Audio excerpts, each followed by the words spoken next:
I feel kinda bad about posting this, mostly just scared she'll somehow find this and no, I decided to air her out on Reddit. But my twin is seriously out of control. I could write 1,000 posts on her and her entitlement, honestly, the most recent thing she did to me, I feel was the worst. About a week before Christmas, me and her made plans to do the last minute Christmas shopping. I was supposed to go to her job at 3 and wait for her to get off. She said she was off at 3:30 but warned me they might make her stay late, which I was fine with. After I picked her up, we were supposed to walk to a nearby shopping plaza to do our Christmas shopping.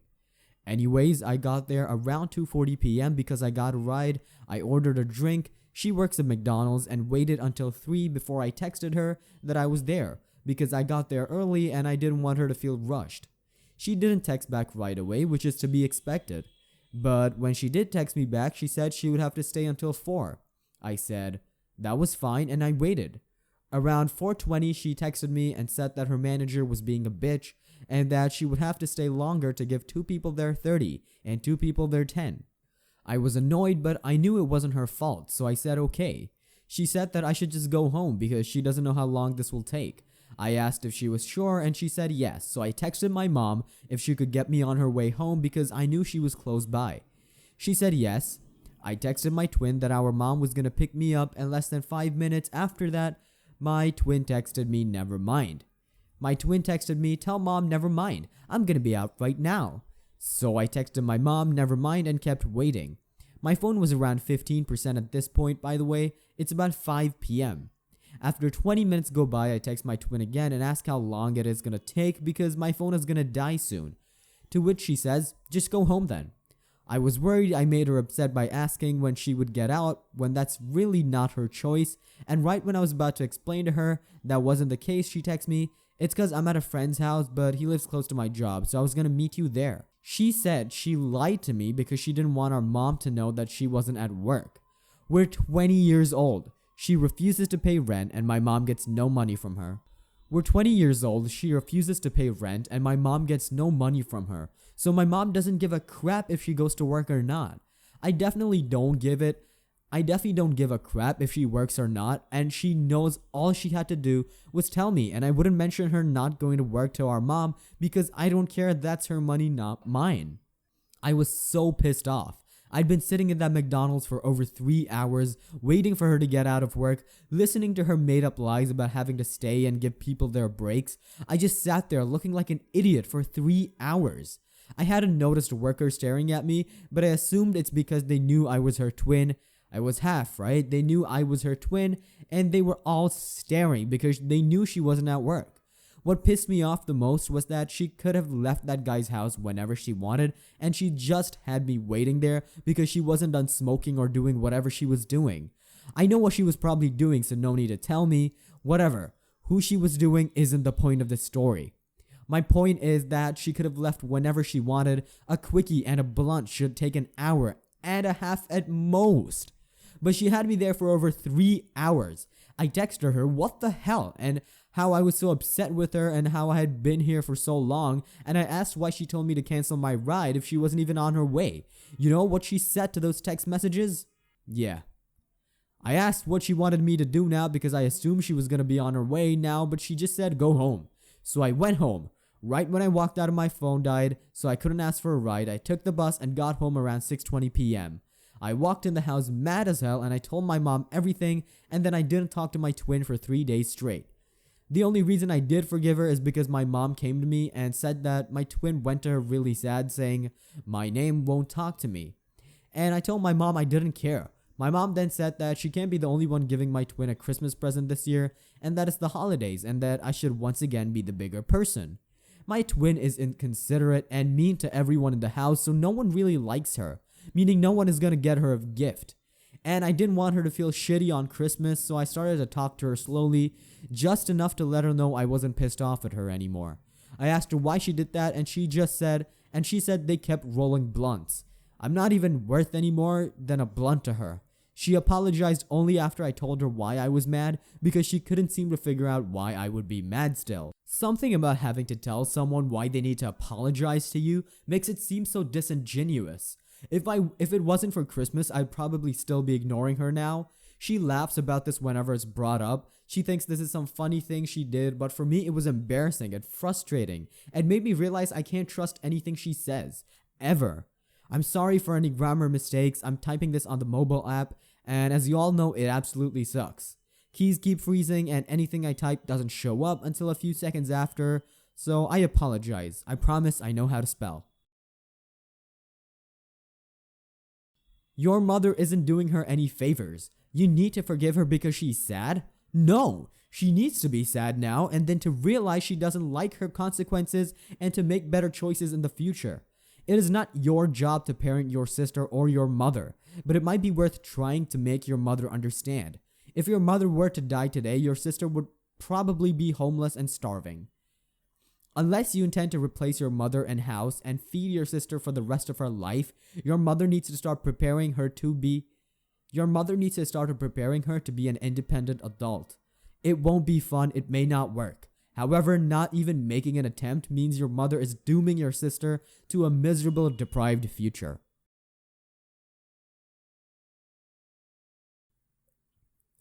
If you can, don't forgive her until you get a sincere apology next time. If your mom pulls that crap again, ask her if she thinks your twins' feelings are more important than yours. Because by consistently getting you to be the one to let it go, she is saying just that. I know this is all so much easier said than done, but her behavior is only gonna get worse and more difficult to change if everyone keeps mollycoddling her. Plus, this nobody likes her boohoo nonsense from your mom is obviously nonsense if she ditched you for 3 hours at a friend's house. Good luck. Next story. Alright, so I'm sure most of us have been there, late teens, early 20s, and sowing those oats, as the boomers called it.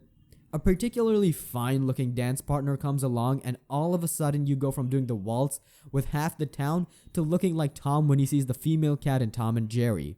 This wildly attractive and intelligent person has you hook, line, and sinker, and you're smitten completely. You change paths and start talking about how you're going to start spending weekends at Home Depot and on DIY projects, and your home has furniture for the first time in your life since leaving the nest. Well, here's where this fabulous fairy tale takes a hard left turn right into oncoming traffic. The apple of our eye has hatched a plan that is, if I have a baby, he's stuck with me, and thus a family is born. Replacing her own oral contraceptives with placebos and diligently taking them in front of you.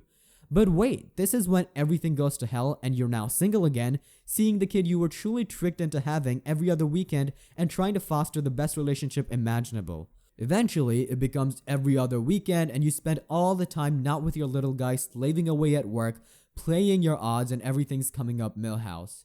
15 years pass and you've managed to go from a pizza delivery boy who also bartends a few nights a week to a man who owns 3 very successful businesses as well as other assets. Life is good, another dance partner has come along and shown you the proper moves for a long-lasting duet. This friend brings us to the present day as our best mistake in life has turned 17 and you couldn't be more proud of that not so little sucker as he's grown into such an incredible youngin' you couldn't have dreamt of a better relationship or son. Your son now has a brother that is 14 months younger than him. Your old dirty dancing partner hasn't fared so well in such an open capitalist market and is still living in a lower middle class lifestyle. The shining star of your life has spent every weekend and any night he could after school since he was 12 restoring his first car from just a shell in a junkyard, and it's finally time to head on down to the DMV for tags, title, and a call to Dad's insurance. It's the best day of both of your lives as you pull back into the shop so he can bring the fruits of his labor home with him and never ride the bus to school again. But there's a nasty storm on the horizon. Now we're up to our entitled kid and entitled ex's role in the story. We pull into the driveway, the prodigal son in his dreamboat of a 1993 Mazda RX-7. The engine quickly raps away as the 2.0 liter 3-rotor is running better than Usain Bolt after hearing "Release the Cheetahs." Dad follows into the driveway of X's house in his 2005 Mitsubishi Lancer Evo. Mr. Cars are parked and we walk for the door, play punching each other in the arm as we laugh and chat from pure excitement. As Dad's foot hits the porch, the front bursts open and EK flies out of the door, shoulder checking with his brother as he runs towards the shiny red car in the driveway. Our entitled ex of the story, who's EK, and the chosen son's mother immediately walks out and looks at the two cars in the driveway. And you can tell by the look on her face something must smell horrible within the walls of your long forgotten castle. Dialogue ensues. EX, entitled X, EK, entitled Kid, me, well, your narrator, PS, our lovable protagonist of the story. PS, Mom, remember the car I told you Dad and I have been building forever? It's finally done and we got tags on it, and you don't have to worry about driving me anywhere now. EX, looking directly at our humble knight, why would you give him this car? Is it nicer than mine? How much did it cost? You better have another one for EK. EK, awesome, when will I be here? Me, whoa, wait, I have one child. He chose this car when he was 11 and we spent almost 2 years finding one to restore. PS spent almost all of his free time building this car with his bare hands while I helped and guided him. EK was even invited to come and hang out at the shop with his brother anytime if he wanted to, but he never once came. EK, can I get a GTR? I really like that silver one from Fast and Furious. EX, you know, I'm still driving the Miata you bought me in 2005. I need a new car too. PS, give me your keys. You're gonna be driving my car while I take the new one. PS, the heck you are. Me and EX simultaneously. Me, watch your mouth please. EX, how dare you speak to me that way? Now you'll be driving nothing. EK, I'll take the Miata until Whip Solo gets my GTR if PS isn't going to be driving it. Me, PS's car legally belongs to me and is only insured for him or I to drive it. No one will drive PS's car unless it is him or I. No one. Understand? EX, well, you better take me to local BMW dealer and get me at least a used 4 Series if you think I'm letting PS drive this car. PS, finally collecting his thoughts. Mom, Dad isn't EK's dad. He's not your husband and I can't remember a time when he was. That's my car I built with my own hands, tearing up at this point, and I'll just sell it before Dad buys you a new car. Me, proud and concerned and all around befuddled from these events. PS, go pack a bag or two of your important stuff. You can drive to school from my house now, so it's no big deal. EX screamed an absolute boatload of insults, curse words, and demands as we got into our cars and has been texting me nonstop ever since. This happened on Sunday. EK showed up at my shop last night and wanted to learn the ropes. I had to inform EK that I wasn't going to be buying him a car, but if he wanted to learn mechanics, I'd be happy to teach him. And when he did get a car, I'm sure both I and his brother would help him do any modifications he'd like to it, and I'd also get him parts at a wholesale price, 35 to 50% off typically. EK immediately screamed, "This is bullshit," kicked in the door of a 2015 Mustang we had in for a cam job, denting it all to hell and running out of my shop. I've sent an officer to formally trespass EK from my business and filed a police report on EX to make the phone call/text end. So far, no charges have been filed. I decided to tell this story with a bit of zest, as if I didn't, I'd have dropped an F-bomb every fourth word while typing this. If I'm in some bizarro world where I'm the entitled douche here, feel free to roast me. I'll end by saying my ex had seen our son's car about a week after we fished it out of the junkyard, and it literally looked like that scene in the first Fast and Furious with the Supra on the back of the tow truck. 2JZ, no shit. You are an awesome dad. I made my sons fix up their first rides and help them learn responsibility, and that mom can teach you how to tune a carb and replace a clutch with the best of them. I also taught them how to drive a stick, making their cars basically theft-proof these days. People, such entitled people, are the suckiest people in the world. They're children needing a few lessons and yet not letting those lessons touch their pride, and they hide, acting more like children than children. Next story. So, a little over 10 years ago, I worked as an overnight cashier at Walmart. Every night when it was close to midnight, we were required to shut our registers down and sign back on at 12:01 so the system would start showing sales for the new day. This particular encounter took place on the last day of March into the first day of April.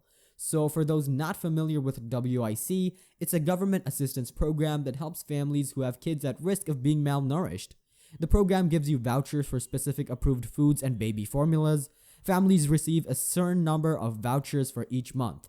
And here in Pennsylvania, you have from the 1st to the 30th/31st to use them. So I'm working my register. I finish ringing a customer out with about 3 minutes until midnight. So I shut the register down and wait to restart. During that time, 2 customers get into my line. I explain the situation to the first customer, and at 12:01 I restart and cash him out. The second customer comes to the register and hands me her vouchers. I point out that her vouchers are expired and that not only will the store be penalized for taking, but the register won't even allow me to process the vouchers because I have to type in the start and end dates. She proceeds to throw a fit about this and wants a manager, so I call a manager for her, and she goes on about how I refuse to cash anybody out for those 3 minutes. So even though she waited till the very last minute to use them, she blamed me for letting her vouchers expire and demanded that we honor them anyways and fire me for bad customer service. The manager got on the register and fudged the dates in order to process the checks. This got the manager in trouble with the store because the WIC office didn't reimburse Walmart for the expired vouchers. Her other demand that I be fired was ignored though, and from then on she never came to my register again. She would just give me dirty looks. We have similar in the UK free school meal vouchers which could be exchanged in certain stores. I was in an Iceland supermarket the other day doing some shopping, and they had a sign up saying, "Reminder, free school meal vouchers cannot be redeemed on alcohol," which means some person or people decided their alcohol needs were more important than their kids eating. Lack of planning on your part, literally waiting until the last nanosecond, does not make it an emergency on my part. Even if the registers didn't need to be shut down and reboot at midnight, the vouchers still wouldn't have been accepted since she was trying to use them in the next month. Not any cashier's fault that the WIC female tried to check out in under 3 minutes when there was already someone ahead of her in line.